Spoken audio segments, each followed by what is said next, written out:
name's Zach. That was a really good spin out. I'm Vince. I'm Zach, as previously stated. Welcome to Nerdy Neighbors. This is a podcast that we two nerdy neighbors do, where we talk about nerdy stuff that interests us. It's sometimes zeitgeisty, sometimes dreadfully random. This is a blanket spoiler warning. If we're talking about it as much as we know about it. Exactly. We start every week with news. Vince, you got anything? Yes. I got a couple of things, but I know one of them I share with you, so I'll hold off on that one. We have a couple of Marvel series announced for Disney Plus when it launches. For sure, yeah.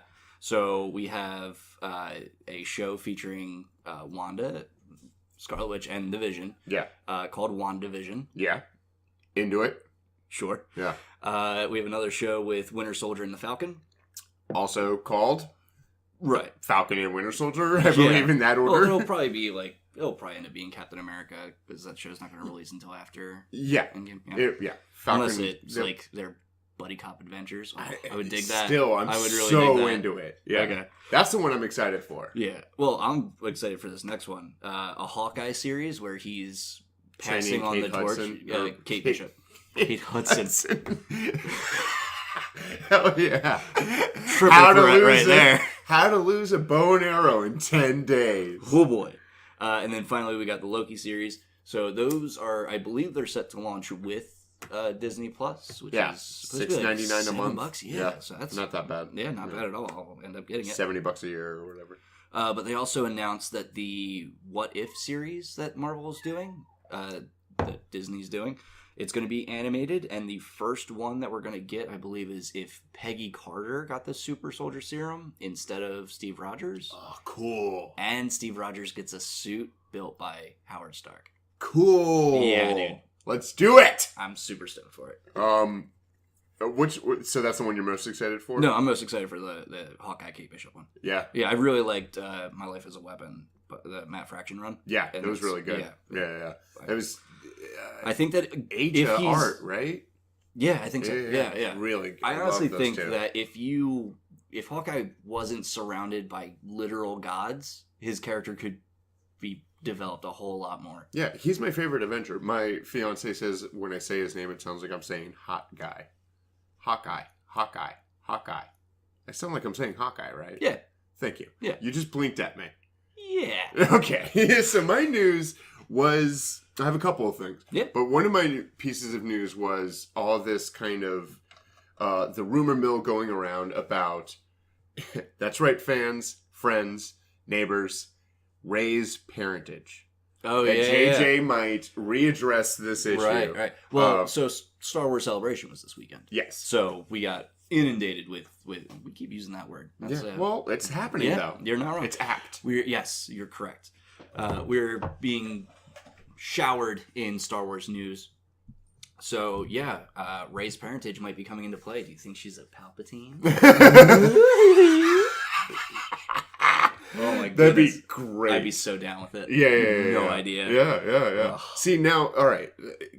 Not to, here's a call forward. Oof. But, talk about someone who would be a cool heel.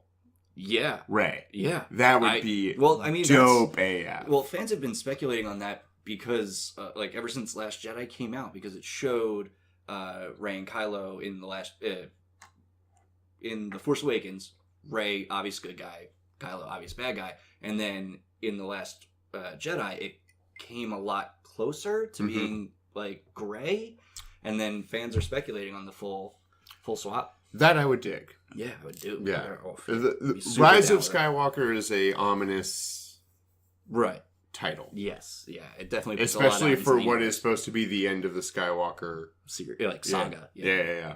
And I have a feeling that once both of us have a lot more grays in our hair, and we're talking about this trilogy. Yeah, it's gonna still be so subjective. But I think 100%. This middle movie has, for better or for worse, made everything.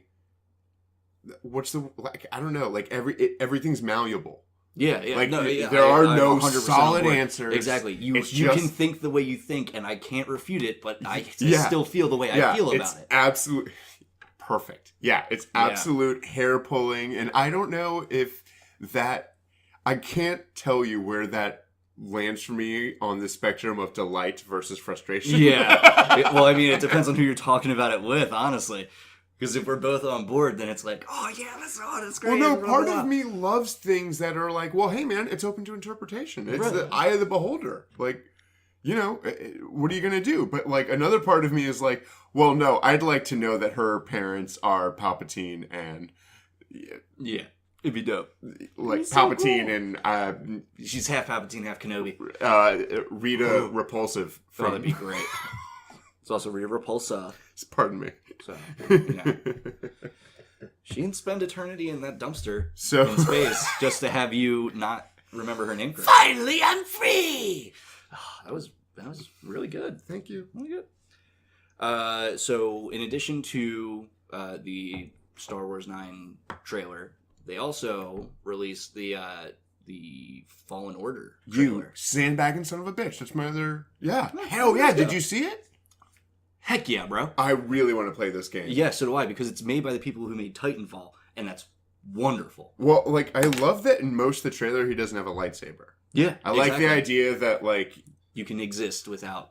Well, yeah, but I love a movie where you're on the run and you're, like, overwhelmed. Right.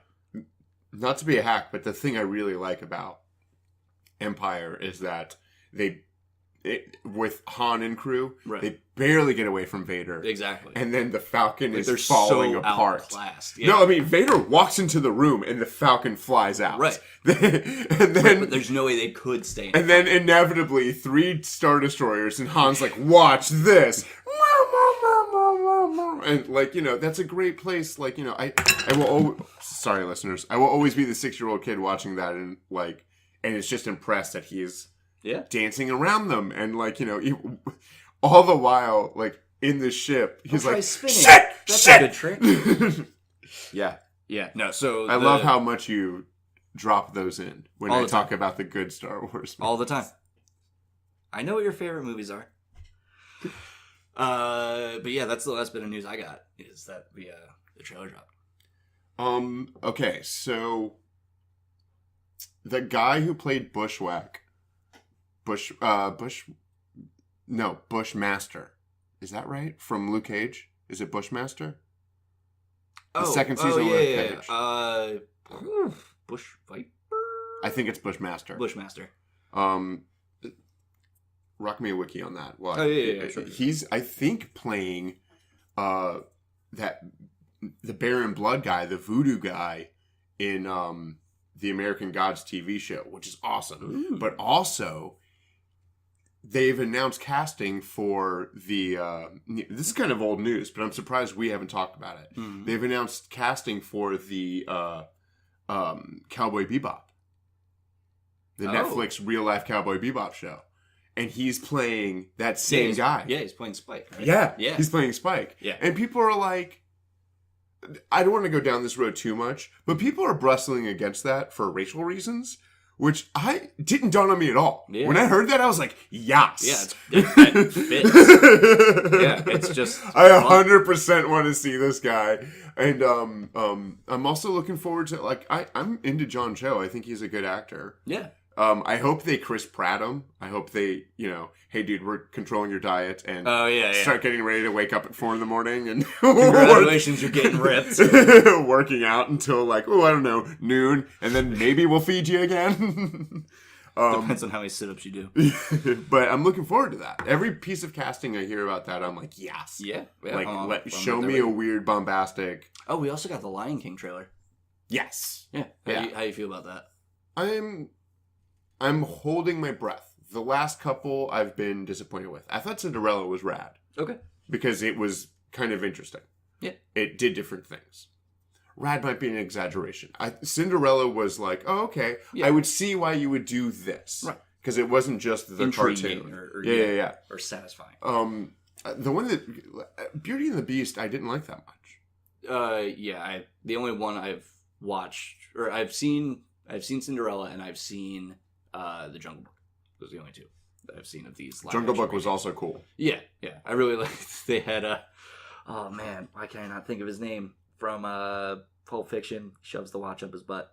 Oh, Christopher Walken. Christopher Walken. He plays King Louis. I'm walking here. Yeah.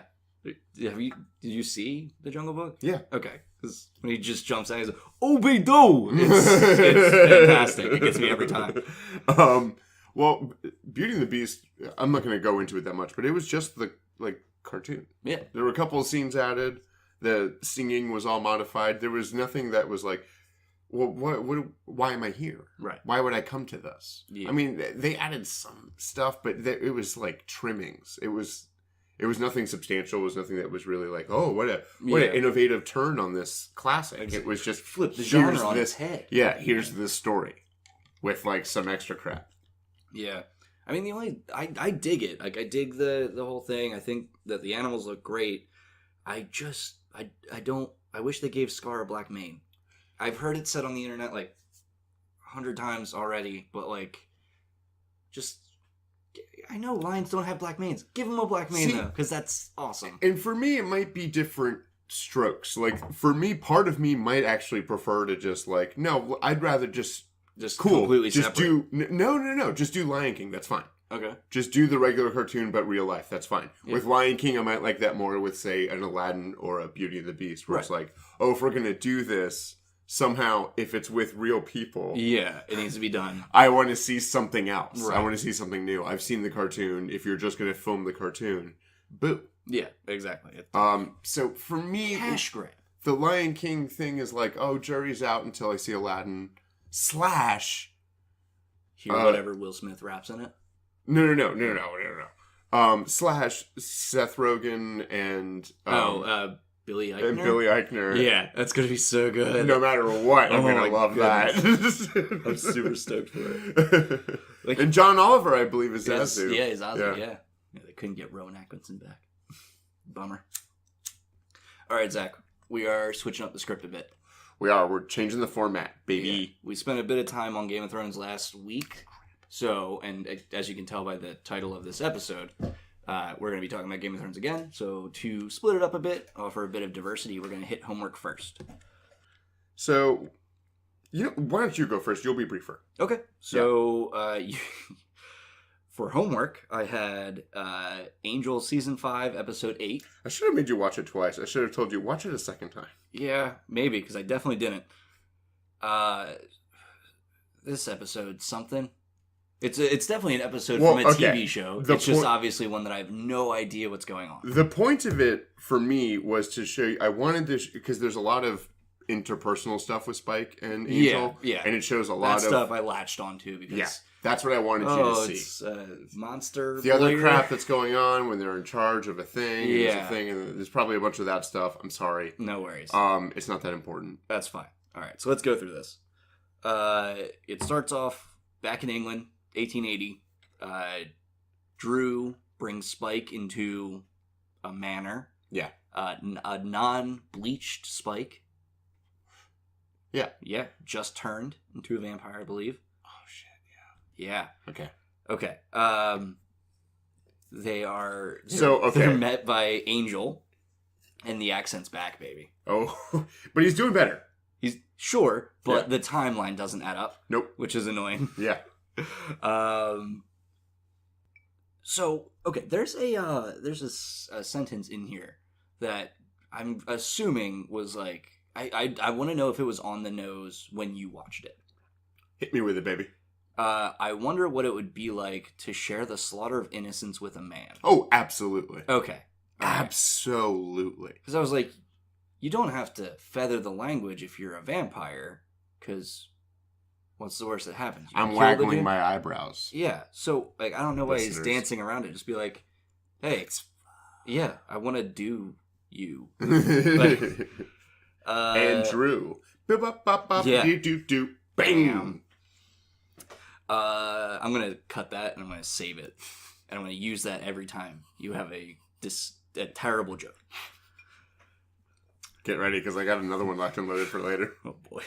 Okay, so after this, we cut back to modern day, and Spike's dead? Yes. Okay. Because of #spoilers. Okay, I put those two together. And he's... I have a feeling the type of viewer you are, you knowing this information... It doesn't affect me. It will not affect you. No. I just get into the moment. Yeah. Okay, so he's haunting Wolfram and Hart. And then I say, well, not anymore. Because he comes back, he gains his corporeal form back. Somebody sends him a package. That makes feedback occur. Yeah, that puts the universe out of sync. So... Hey, did you recognize Harmony from the high school? Harmony's one of the popular girls in Sunnydale. Oh, no. Yeah. I didn't. Oh, but now I do. Now I do. Yeah. She's really mean to Cordelia. Yeah, and then Cordelia told her off. Yeah. Yeah, okay. Look at that. Yeah. This show's just falling all over itself.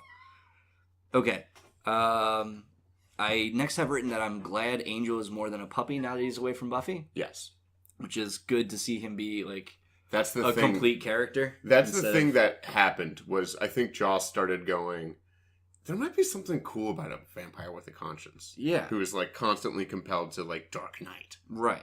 Yeah, it's way more interesting than, oh man, I'm really sad. Yeah. Or, I like torturing people. Yeah, the first... I love you for that, by the way. I got you.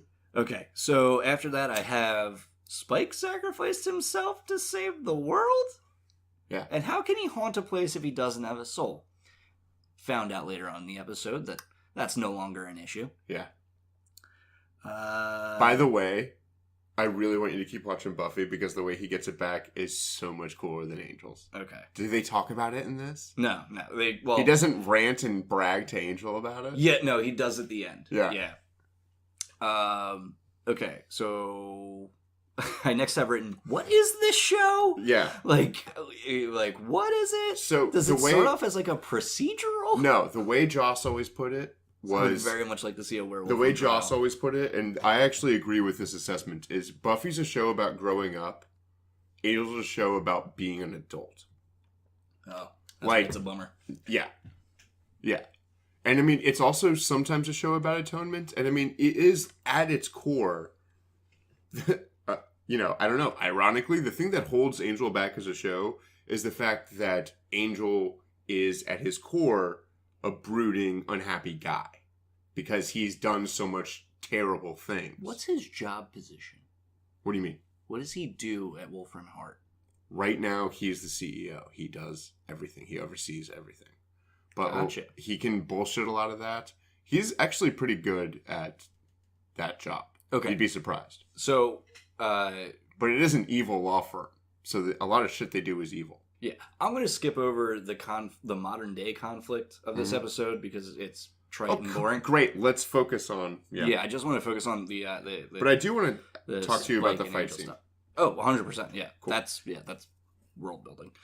Okay, so how does Angel not believe in prophecies when he's been the heart of like 30? I agree with him on this. Wicked what? It's not that... All right. I would say, and it's been... it's hashtag been a while since I've seen this episode. Had a boy. Since I've seen a while. I love you so much. But I really agree with this thing of, like, we gotta stop letting this drive us. Like, and also for him, there's been this other... All right. I don't want to get into that. Okay. If you get into Angel, there's reasons for his character to be doing... Like... He's had this carrot dangled in his face that's been swiped away from him so many times that his character is going, guys, doesn't matter. There's no Santa Claus. Yeah. But there is, like, I also think part of him is being the audience and being like, I mean, the more we think about it, the realer it gets. If we just act like it's not real. You guys heard of Oedipus? Okay. So there's now a race to a MacGuffin that Spike and Angel are having. Mm-hmm. I have Spike stole Angel's car. Yep. That's wonderful. Yep. After that, we have a flashback. Oh, I'm sorry. Real quick. Go for it. What's that? I can't hear you. It's... What you call it? Bad service. Oh, boy. Angel starts smacking his steering wheel. Yep. Spike! It's great. Okay, so we have a flashback. And Spike walks in on Angel and Drew. Mm-hmm. So, that's a bummer. Yeah. Because Drew's his destiny. Yeah. As he has said. Yeah. It also articulates... See, this is a thing I would love to talk to you about, is this concept of a soul. Now, we're presented with Vince, real quick, putting on my glasses, my lab coat, rolling in my chalkboard. We are presented with Exhibit A, Angel, right? A young man from Ireland named Liam, bored in his life, not much to do, gets bitten by a vampire, loses his soul, and becomes the darkest, furthest thing from Liam you could ever see. Now, I present to you Exhibit B. Another guy named William. Yep. How that happened, don't know. Yeah, that one kind of slipped past the boards, I guess. But a guy who, and I know you haven't seen this yet, so I'm very sorry for the spoiler, but a guy who is so emo in the Victorian era that people make fun of him for being emo. Right. Okay. He's so Victorian that people are like, God, that guy's so Victorian. He's a dandy. He writes terrible poetry. He loves his mom, won't move away from his mom, and publicly has a crush on probably the prettiest girl in town, which is impossible for him to get. Right.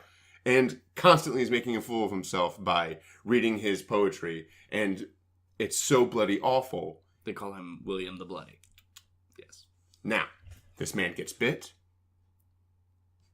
turns into a vampire, and proceeds to continue to be the most emo creature on the planet. But he does it in a different way. Oh, right. I'm this wild monster and all that kind of stuff. Yeah. But he still seems to love as hard. Right. So what is a soul in the Whedonverse? So, okay, this is a great return to the conversation that we had last week. Mm-hmm. If Spike is the same, feels the same, but lives differently, with or without a soul, then I would argue that Angel can suffer for the crimes of Angelic. I would argue that, okay, so here's where we come into the redemption of it all. That Angel's life is so fuck nuts terrible when he is Angel. Right. That it is sufficient atonement.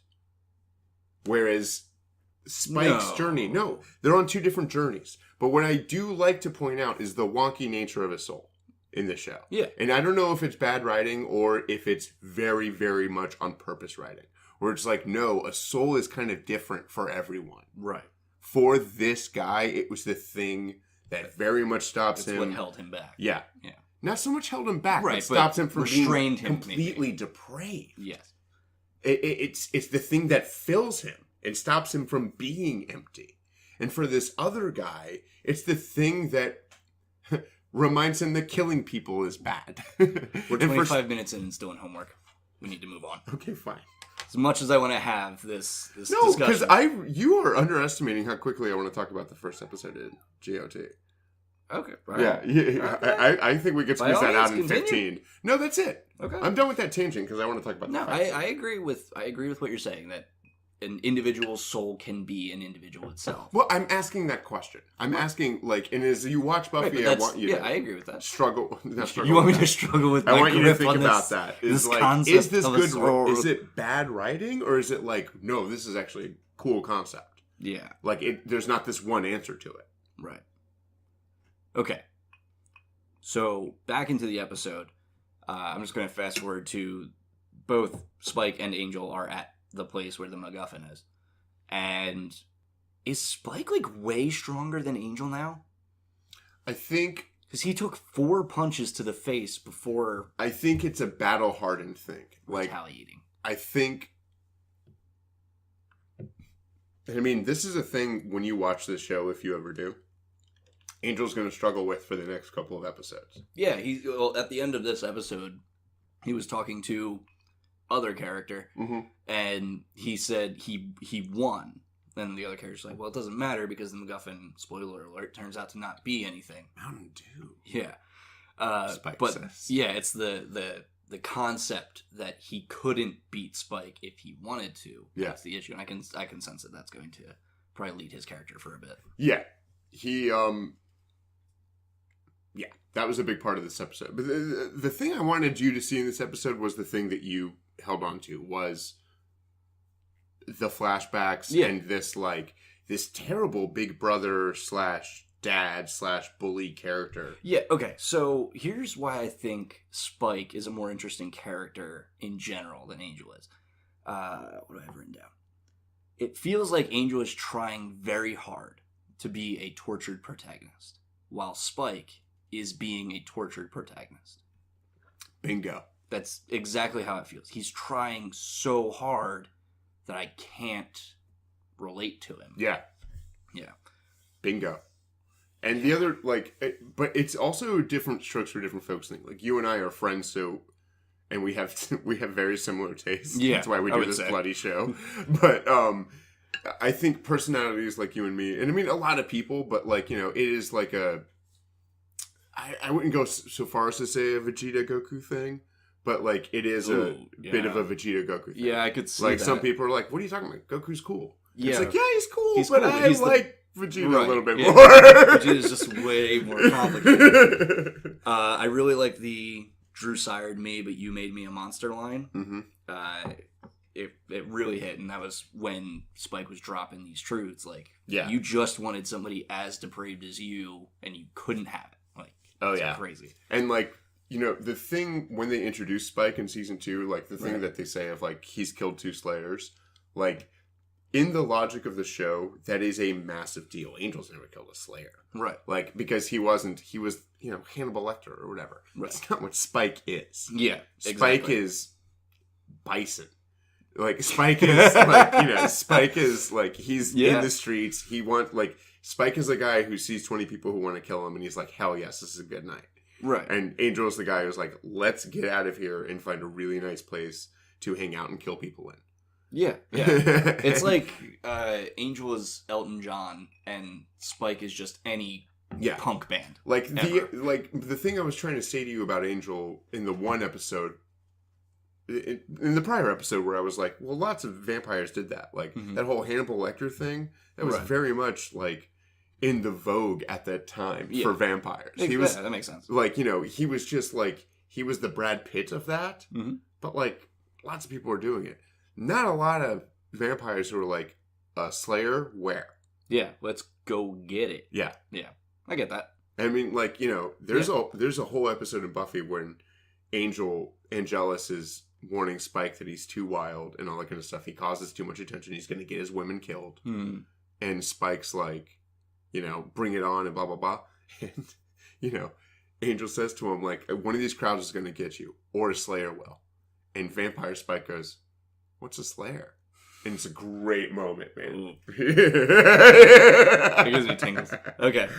So, did you like the choreography of that fight scene? Yeah. It's especially watching it so close to watching Buffy, where everything is much more regimented. Yeah. It felt a lot more fluid. Yeah. Which was really cool. Yeah. I like the rebar swashbuckle. Yes! That was really cool. That's so cool! Yeah.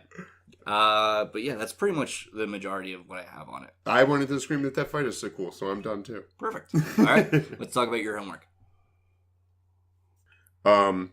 My homework was The Infinite Vacation by Nick Spencer, art by Christian Ward. Okay. Let's talk about it, Zach. You sent me a text in the middle of the week. Okay, Vince. So you've suggested a lot of books to me. I have. And I've liked them all. This is the best thing you've suggested to me by 1,000 miles. Awesome. It is an existential crisis. I know, right? In a book. It's so good. Okay. All right. It also has inspired me, and I have an idea I want to pitch you. Sure. Go for it. I need your help setting the table. Okay. Just jump in when you feel me flailing. Sure. I got you. No worries. All right. So we're introduced to this guy, Mark, who lives in a world where you can jump through worlds. You can buy and sell your reality. Yeah.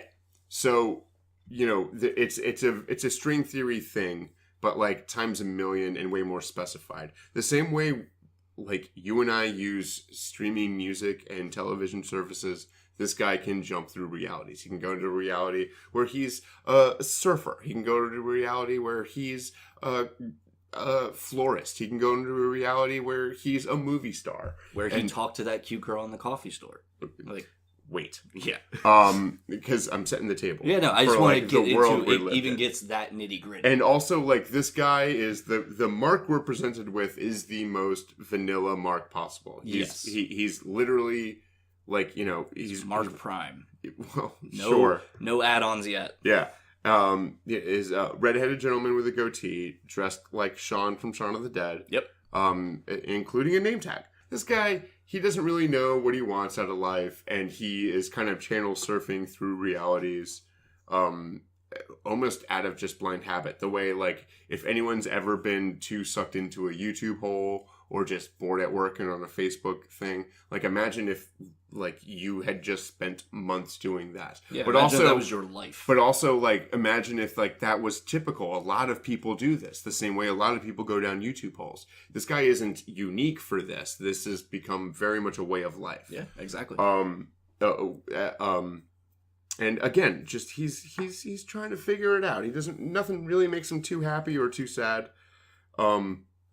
Right, so we have this universe where you can hop through realities. We have our protagonists. There's a sect of people who don't participate in this. Yes, and they're known as outliers or something like that. They're given some weird name, but they're not like fundamentalists. They just are like they don't seem to participate in it, and there's a religious connotation to it. Yeah, thank you. Where do we go from here? Well, I think we've set the table enough that you can now just discuss your film. The plot line of it gets that's crazy. The world we're playing. Yeah. So Mark finds out that a bunch of other Marks are getting killed. Yes. And also, again, just like world building stuff. So when he finds out about this, the system, and he's like, and he's feeling a little bit depressed. The system sends him to a Mark that's a psychologist for him to work it out. And the Mark psychologist sends him to a Mark, like, bureaucrat because that stuff. And the bureaucrat the Mark bureaucrat recommends that he go see a psychiatrist. And all the while he's thinking, like, I don't trust any of these guys because I know I suck. I'm mediocre at my job at best. How are these guys not mediocre at their jobs at best? It's so cool. But, you know, the system kind of it's so insulated that, like, there is no... This isn't that important, but, like, you know, there is no workforce. Like, it all solves itself. Exactly. Like, there's a world where you're a psychologist, so you go talk to that guy. Right. If you're feeling depressed about finding out another you died, which I'm sure is typical. Yeah. There is absolutely a world where you walked out of the shower and slipped and fell, and you might have gone to that world accidentally, and it might have freaked you out. Exactly. This is the thing that we're dealing with. Like, just imagine that while you're reading the book. Everything is happening, but also nothing is happening. Or also this one specific thing is happening. This comic's very complicated if you're just hearing about it through a podcast. So, let's get into some of your... All these Marks are dying. Craziness. And at first he just thinks it's like a weird coincidence. We don't have to go to the plot anymore. So everybody gets the gist. Marks are dying. He gets grabbed by these three rad Marks. Right. This one guy is a nudist Mark. Okay. The other guy is redneck Mark. And the other guy is hacker Mark. Hacker Mark's the coolest Mark. Spoiler. And they're like, something's going on. Somebody's killing all the Marks. Prior to this, he had a meet cute with a girl in a cafe. The Marks are like, you're the special Mark. You are the chosen Mark. And they send him to some weird world, and now we like really get to meet the outlier people who the meet cute girl is one of in this world that they sent him in to hide him in because he's Mark Prime. Yeah. And Vince, introduced to me a concept that fucked me up. And what is it, Zach? So, if there are lots of worlds where there's lots of possibilities... Infinite possibilities. Yep. That implies that there is one world where only one thing is happening. Yes. And that is the world Prime. So if you were existing in a place where you can jump from all the other places, you're not existing in the Prime place. Correct. Right. It is impossible. Well, the way that I read it was that on that world, there is a Mark. and Mark is living Mark's life had this technology not existed. Because this technology cannot exist because in this it's world. The world where only one thing can happen. Exactly. It is not a multiverse, it is a universe. If you're living in a universe where everything can happen, that implies that somewhere in that everything, there's a place where only one thing can happen. Or nothing can happen. Bingo. What the hell are we even? I know, right? It's crazy. It's that kind of tripped me there's up, there's of course a cannibal planet where there's this cannibal masochistic Mark who wants to eat himself and rape himself and cut himself up and eat those pieces. He's a monster. So imagine getting hunted by yourself who wants to have sex with you and then kill you, or maybe a different order. Honestly, this guy sounds pretty cool. And it was so good. It was so good. It was an existential nightmare. Absolutely. Oh yeah, it'll mess you up. But so it gave me this idea. Yes. And if you want to edit this out, I won't be mad at you. But I started thinking about like something that's so married to this it might be hacky. But what if people start freaking out about the afterlife? Wouldn't it be nice to have an insurance? Wouldn't it be nice to know that there's an afterlife? Instead of all this religion hoo-ha and all that kind of stuff. It's not a gamble. It's absolutely. It's a definite thing. So if you give your money to this company and all that kind of stuff, you can download your consciousness into a perpetual heaven. It's the core of it is someplace safe and all those kinds of things, and that's where you will exist forever. And then some other stuff will happen. What's the other stuff that'll happen? I don't know. I need my writer friend to help me. Well, so there's actually... Oh, man, this is getting way off topic. The whole reality is a simulation thing that will eventually devolve into humans uploading their consciousness into... Yeah, it's a singularity. Reality. The singularity, yeah. So it seems something very on board with that, and that's definitely got legs. Yeah. But what if that thing, I don't know. What if that thing starts to become a consciousness? What if you start loading a bunch of brains into something and that becomes a different thing? It stops becoming a bunch of little individual things and starts becoming one thing. And, is that a new form of life? And also, will it like the old form? Yeah, does consciousness breed consciousness? Yeah, but also, and it doesn't even need to be adversarial, but, if it changes and isn't this guaranteed heaven thing that we created, will we be cool with that? Right. Won't we need it to be the heaven thing that we needed it to be? It's very heady. I don't know. We'll pitch it to Marvel. And maybe some guy named Nick can work there. Yeah.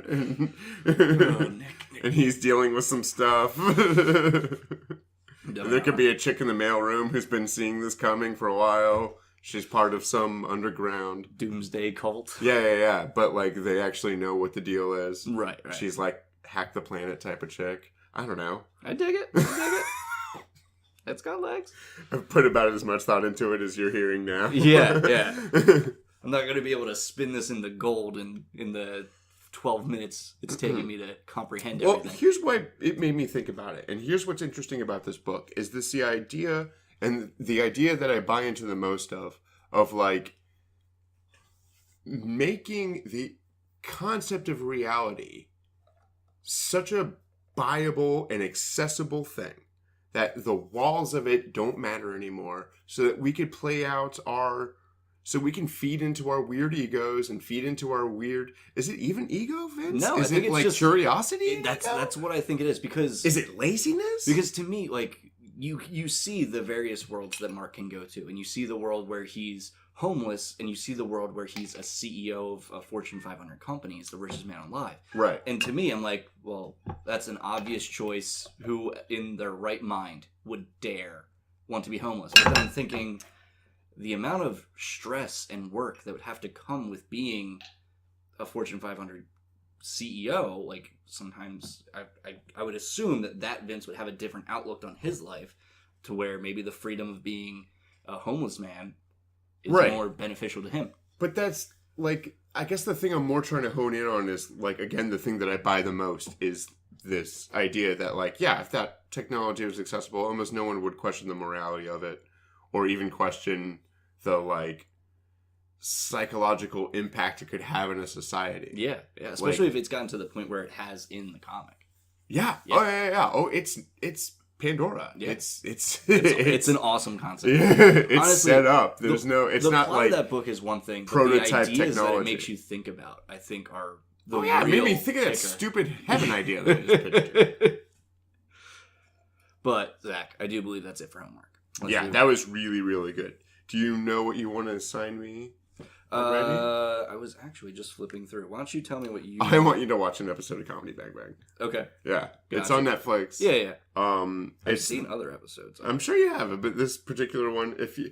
it's the one with Lonely Island and George St. England and... gotcha. Yeah. It's a Christmas episode. I think it's season 4. Yeah. I was watching it the other day, and I've seen it before, and it was making me laugh, that laugh of like, oh, I can't breathe. Yeah. Like, I need to stop. I need to stop. Yeah. I was like, this is so good. You never read Southern Bastards? No, I still haven't read that, no. So that will be your homework. Southern Bastards. I gotta put it in my notes, otherwise I will forget to do it. All right. So. All right, Zach. I mean, we didn't start our episode off with a fib. No. We're talking, it's season 8. Game of Thrones. Game of Scones. Game of Bones. Game of Printer Tone. Tame Your Moans. That one wins. All right. Game of Thrones, season 8, episode 1. That was a perfect... We'll be right back. Yeah. Do you ever wonder about where you're going when you die? Can I interest you in some afterlife insurance? 1-800, there is only heaven. But also, maybe use the internet, because no one... Side effects include existential dread. Thinking 1-800 number sort of thing. So, yeah, follow us at There Is Only Heaven. I was going to say Blevin for some reason. I don't know why. First, okay. Let's not do a grade thing. Top 2 things.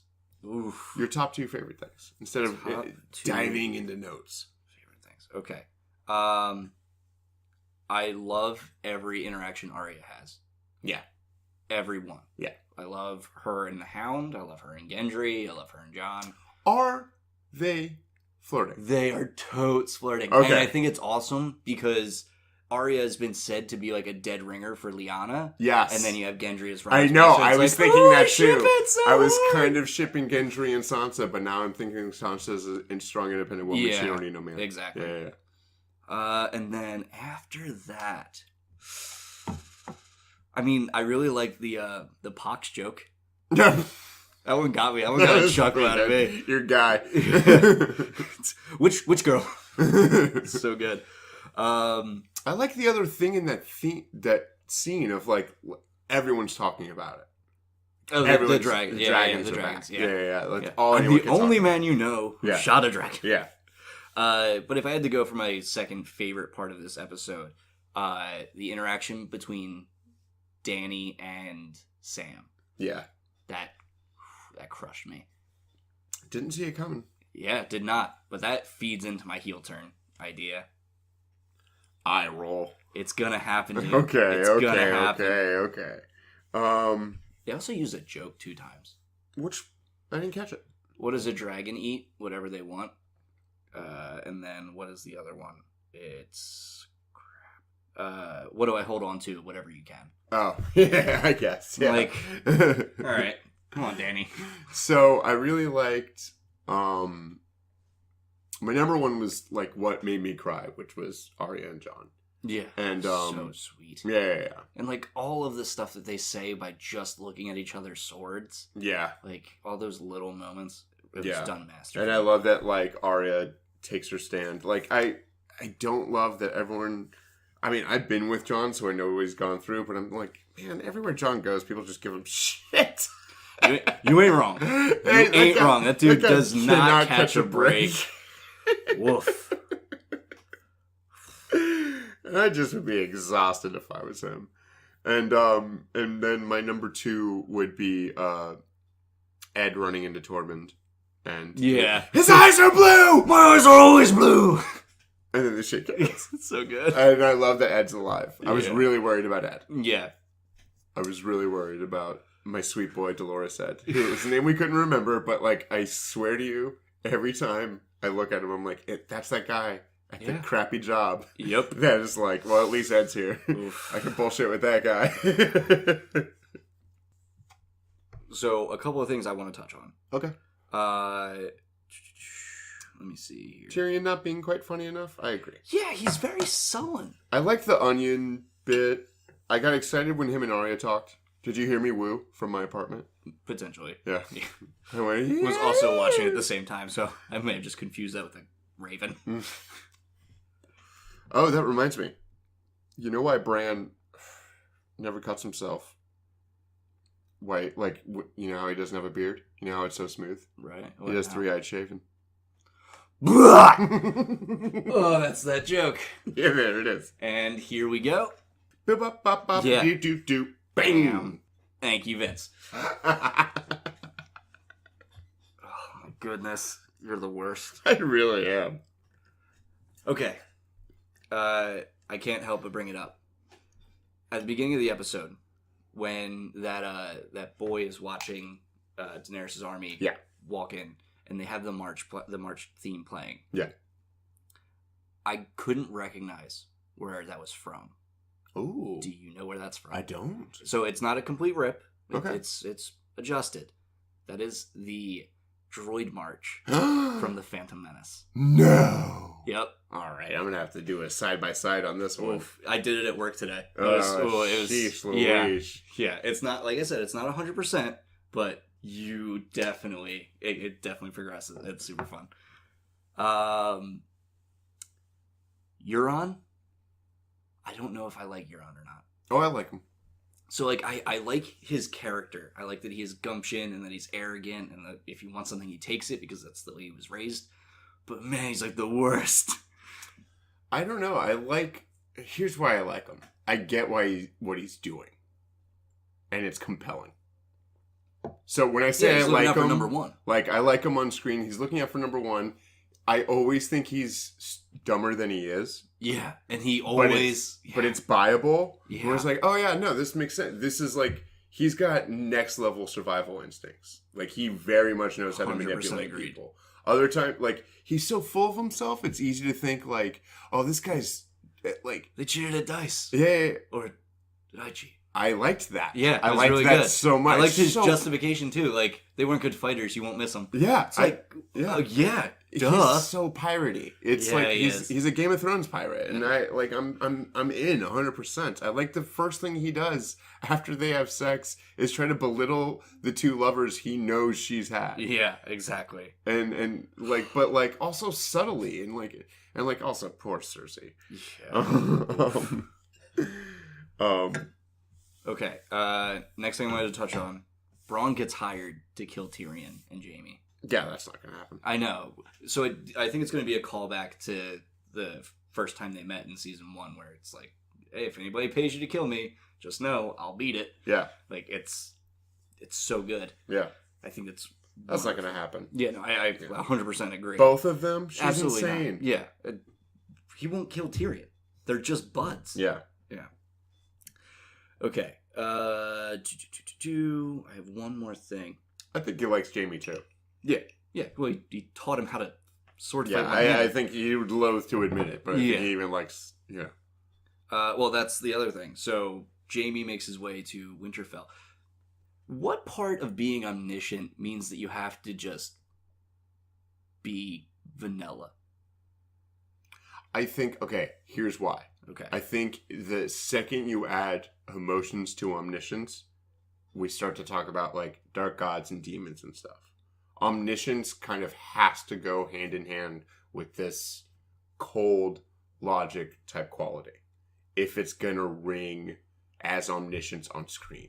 But that it conflicts with the character that we had before. But now before he got the warg powers was just he was but a kid. Okay, but now we're talking about what reads in performance, right? Now we're not like I hear what you're saying as far as I get that it's for story progression. Like if he was. It's not just for story. And it's pining for his old life. He would just continue to go back to that moment. But it's also for power on screen. Like when you're seeing this character that's not emoting at all. Mm-hmm. Like it's the same way Sansa's, like her performance is very different. She's acting very Ice Queeny. She's in her face, not emoting at all. But like the lines that she's given, she's nailing them. Like, but then again, like acting wise, performance wise, when you're presented with this guy who never changes his tone, never changes his facial quality, but is saying all these very alarming things, it has a power. It lands a little bit more than if someone was saying them emotionally. If they were saying them emotionally, it would seem like Bran is saying this. Right. They are trying to very much communicate. He is now the three-eyed He's not Bran. I get it.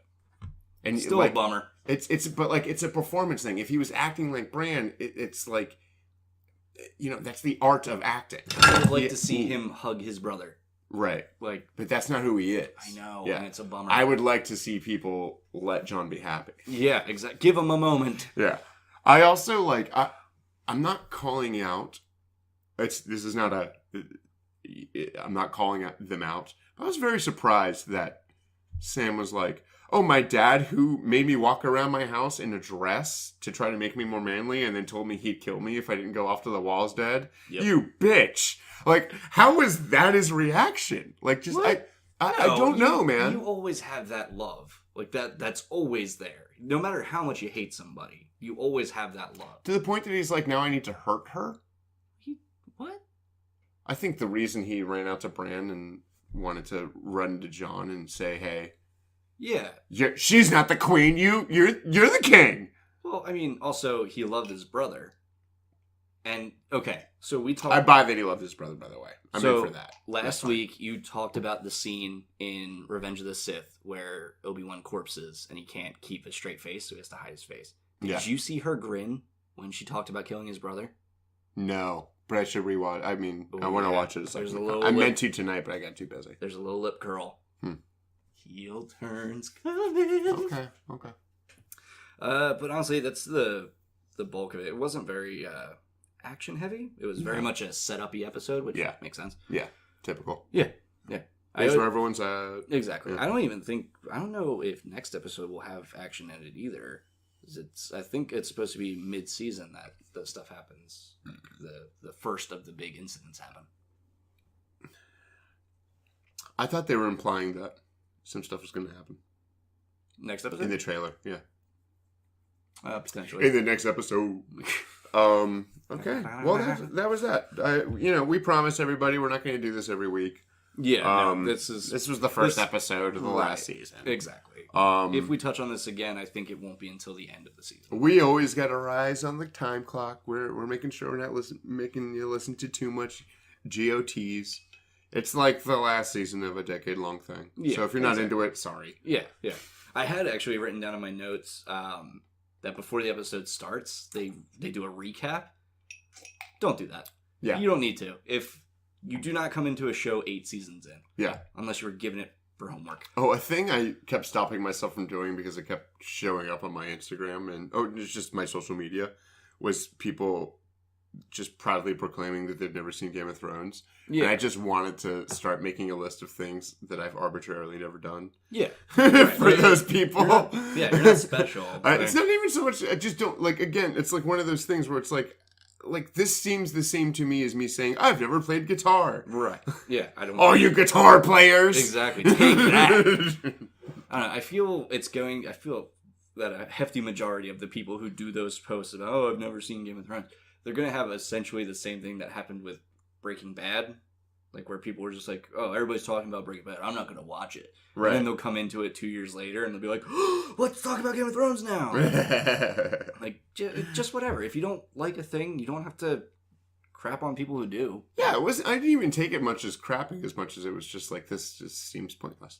Yeah. That's the thing that grates against me most more than anything in social media is like the pointless stuff. I would almost rather you be depraved and horrible. Right.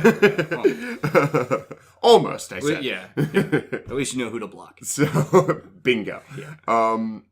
So that was the show. Well, we still have nerdy things we did this week. Oh, that's right, which we skipped. We skipped last week, so I won't let you do it again. Yeah. You go first. Okay. So this last week...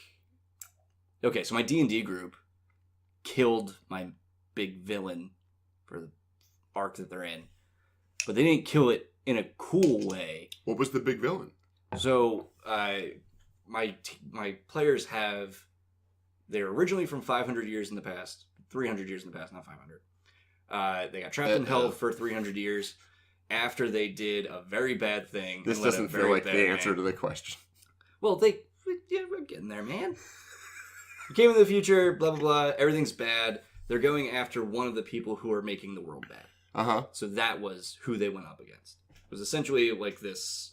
like a Sauron or like a... It's a Samurai Jack guy. Closer like to Joseph Mengele? Angela Merkel? Yeah. Sorry.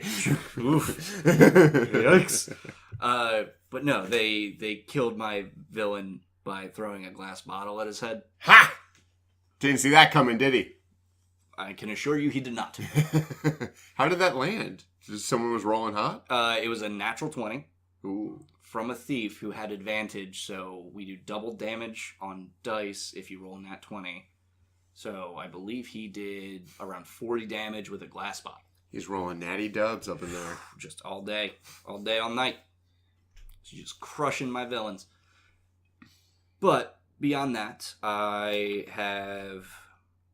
What have I done? What else nerdy? Well, how's the comic going? The comic's going well, yeah.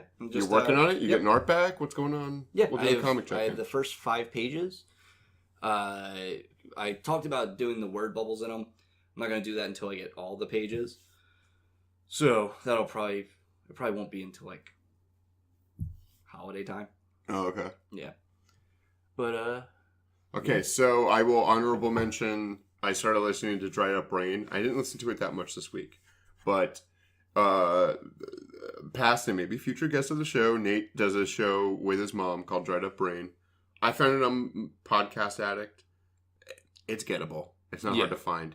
It's so good. If you can find this show, you can find that one. Yeah, it's so good. It's so much better than this show. Those people know how to host a podcast.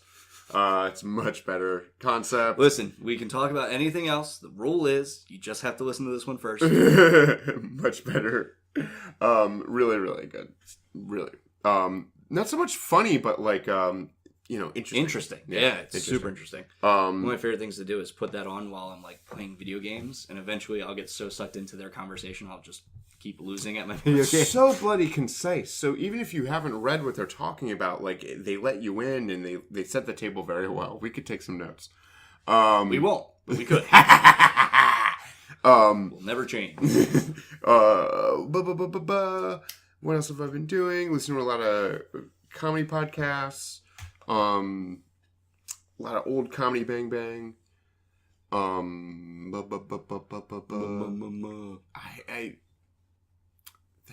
That's sort of it. Okay. Man, I wish I had cooler stuff. Game of Thrones I was really looking forward to, and I've been working my sweet. I've also been checking out Histories and Lore.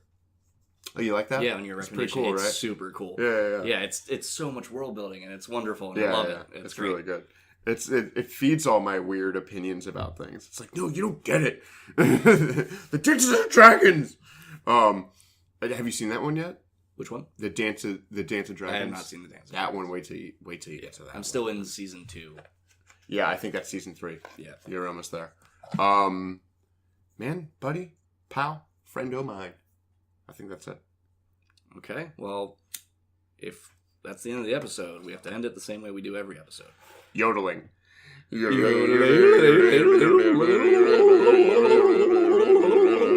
know, they really had those in North Carolina. Competitions. It was crazy. Woof.